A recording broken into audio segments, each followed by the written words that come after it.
What is the Great Commandment, otherwise known as the Greatest Commandment? Christians live by this ethos or this code of moral conduct based on the words of Jesus Christ. Jesus said, the greatest commandment is that you love God with all your heart, your soul, your mind, and your strength. He was quoting the Shema.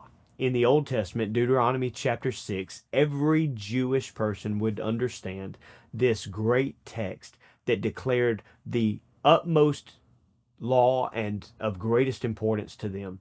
Love the Lord your God. That is the call of every individual. Every person on the face of this earth is to love God with all his heart, all his strength, all his mind, all his soul. But then Jesus went a step further. And he said, the greatest commandment is to love God. And the second is like it, to love your neighbor as yourself. In fact, Jesus doubles down and says, if you don't love your neighbor, the love of God is not in you.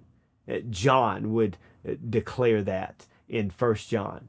Jesus would say, people will know that you are my disciples by how you love one another.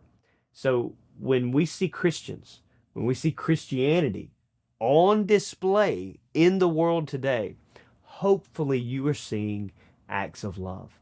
Hopefully you are seeing people that truly know what it means to be loved by God and to love God and love others. That is not only the greatest commandment, but it's the greatest display of the gospel to this world. Remember, the gospel is good news that for God so loved the world, he gave his only begotten Son, that whoever believes in him should not perish, but have everlasting life.